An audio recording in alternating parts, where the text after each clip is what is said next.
नमस्कार, आप देख रहे हैं दृष्टि न्यूज। तमाम खबरों के लिए चैनल को लाइक, शेयर और सब्सक्राइब जरूर करें। ग्यारसपुर ब्लॉक की आशा उषा कार्यकर्ता अपने साथ डीसीएम को लेकर कलेक्ट्रेट पहुंच गए, जहां उन्होंने कलेक्टर के नाम लिखित ज्ञापन देते हुए डीसीएम रीता सक्सेना पर लगाए जा रहे भ्रष्टाचार के आरोपों को दरकिनार करते हुए मामले की न्यायिक जांच करने की मांग की है। रीता सक्सेना ने बताया कि उन पर 70 लाख रुपए गबन करने का सार्वजनिक रूप से आरोप लगाकर बेइज्जत किया गया। 7 तारीख को सभी की मौजूदगी में उन पर ये आरोप लगाए गए, लेकिन इन आरोपों का लिखित रूप से कोई भी सत्यापन नहीं किया गया।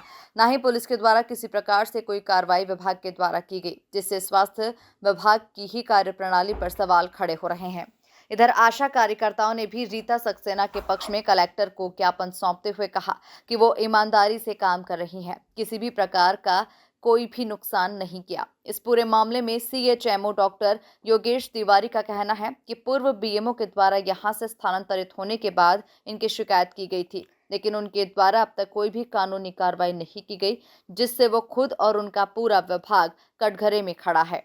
हम पूरे ग्यारसपुर में 179 आशाएं हैं और 22 आशा सुपरवाइजर हैं, जिसमें से हमारी बीसीएम जो रीता सक्सेना मैडम है, वो इतनी ईमानदार है, आज तक हमसे 1 रुपए तक नहीं मांगा, जबकि उन पर 70 लाख का आरोप लगाया जा रहा है।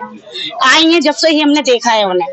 और दूसरी बात, सीएम सर इतनी बदतमीजी से बात करते हैं, एक बार नहीं, 2 बार नहीं, कई बार हमारे सामने उन्हें बेइज्जत किया गया। उस दिन समस्त स्टाफ उपस्थित था। आप किसी भी सीएचओ से पूछ सकते हैं, समस्त एनएम से पूछ सकते हैं, सीएचसी के किसी भी स्टाफ से पूछ सकते हैं कि बेइज्जती, एक महिला की बेइज्जती कहीं पब्लिक प्लेस में नहीं करना चाहिए। लेकिन उन्होंने इतनी बेइज्जती की, ऐसे खड़े किए, उंगली बता के ट्रांसफर करवा दूंगा, ऐसे बात करता है। और वो भी सभी जिनके मैडम के अंडर में हम लोग काम करते हैं, हम लोग सामने मैडम को बेइज्जत किया जाता है। 70 लाख का जो गमन किया, बोल रहे हैं आशा के अकाउंट में गया, हम उस बात की गारंटी देते हैं। 179 के अकाउंट चेक कर लीजिए जाए और हम 22 के भी अकाउंट चेक कर लिए जाए, जहाँ तक कि बीसीएम मैडम का भी अकाउंट चेक कर लिया जाए।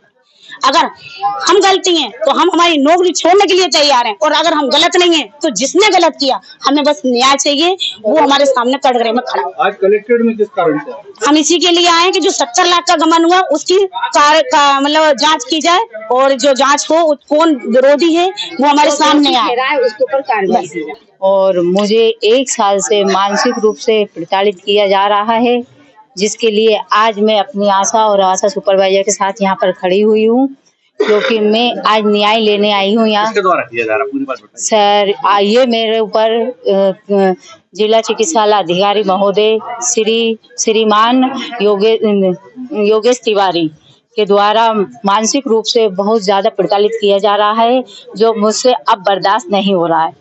तो इसलिए आज मैं सर के कलेक्टर महोदय के सामने न्याय मांगने आई हूँ। और मुझे बार बार 70 लाख गबन का आरोप लगाया जा रहा है, मौखिक रूप से लगाया जा रहा है।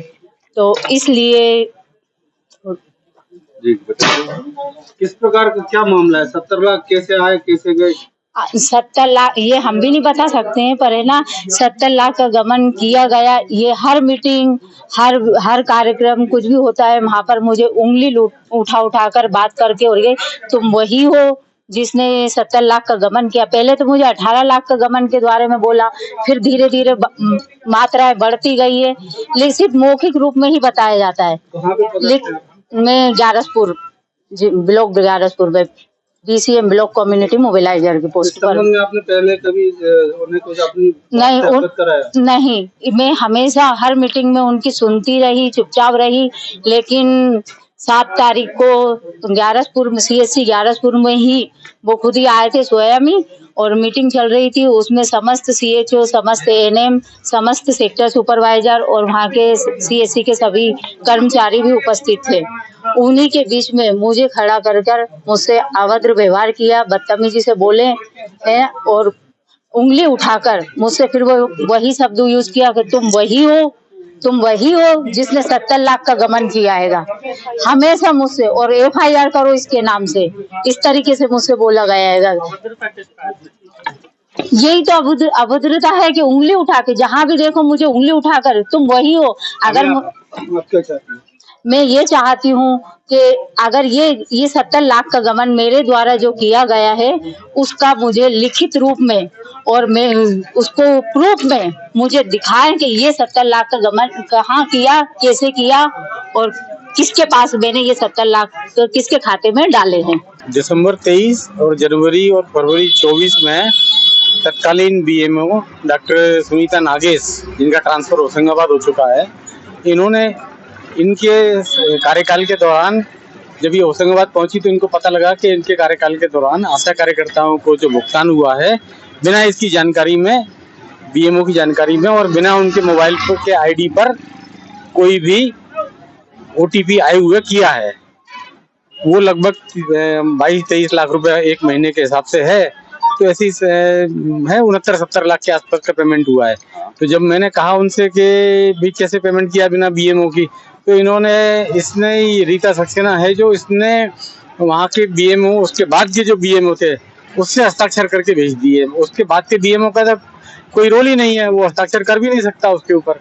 जो होशंगाबाद जो बीएमओ पहुंची उसने वहां से शिकायत की है, यही आरोप है इनके ऊपर।